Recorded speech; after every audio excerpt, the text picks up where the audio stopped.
have a treaty worse than the Treaty of Versailles, legalize aggression, legalize. हम समझते हैं कि कुछ ऐसे कुव्वतें हैं जो हमारे मुल्क में कायदे। मेरी ख्वाब थी कि पाकिस्तान वर्ल्ड कप जीते और दुनिया की बेस्ट टीम बने।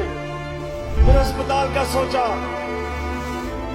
Have a treaty worse than the Treaty of Versailles, legalize aggression, legalize occupation, legalize everything that has been illegal till 14th or 15th of December 1971. I will not be a party to it.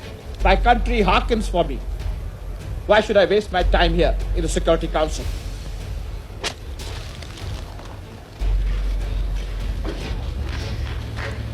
तो ये जो नाअहल थे, ये लोग जो बेचने वाले लोग, सियासतदान जिन्होंने अपने ज़मीर को बेचा, अपनी आजादी को बेचा, इन्होंने समझा कि मैं भी बेच कर आऊंगा, लेकिन इनमें और मुझ में फर्क था। मैं अवाम का नुमाइंदा था।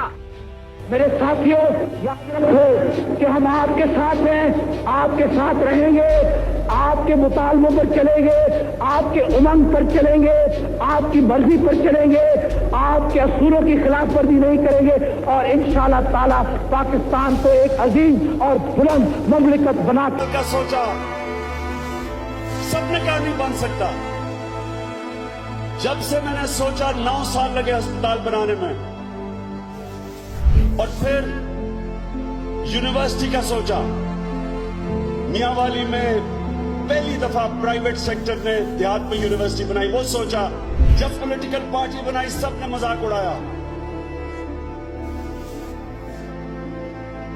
आखिर में एक दिन आया जो मैं ख्वाब देखता था कि पाकिस्तान की कौम मेरी आवाज पे इस तरह के जलसों में आएगी और मेरी आवाज सुनेगी। अल्लाह ने वो पूरी की।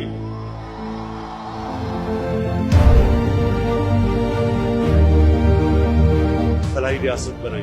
कमजोर के लिए ये रियासत जिम्मेदारी लेनी ऊपर उठाने के लिए। मैं अपनी कौम को कहना चाहता हूं, मैं भी तैयार हूं हर कुर्बानी के लिए। आपको भी तैयार होना चाहिए।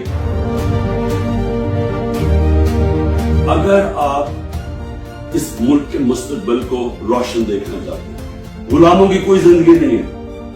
मेरी नजर में गुलामी से बेहतर मौत है।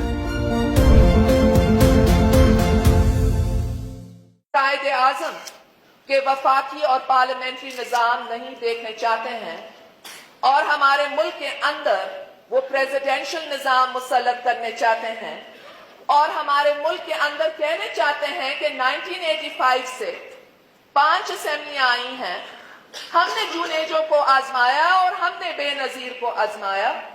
हमने नवाज शरीफ को आजमाया। बेनजीर 2 मरतबा आई, नवाज शरीफ 2 मरतबा आया। अगर बेनजीर के पास कोalition गवर्नमेंट थी, नवाज शरीफ के पास तो 3/4 मेजॉरिटी थी, नवाज शरीफ के पास तो 95% मेजॉरिटी थी। अगर नवाज शरीफ भी मसला हल नहीं कर सकता और अब तक बेरोजगारी है और महंगाई है और अब तक रिश्वत है, तो फिर इसका मतलब है कि पार्लियामेंट्री निजाम नहीं चल सकता।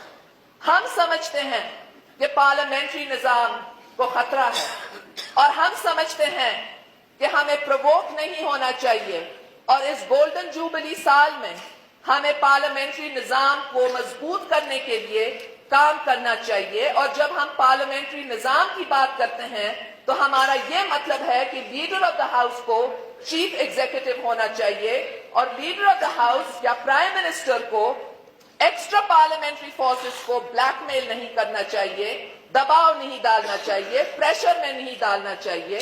और हम समझते हैं कि पार्लियामेंट्री निजाम को बदनाम करने के लिए सियासतदानों को बदनाम किया गया है, डिफेम किया गया है, झूठे झूठे डॉक्यूमेंट्रीज तैयार किए गए हैं।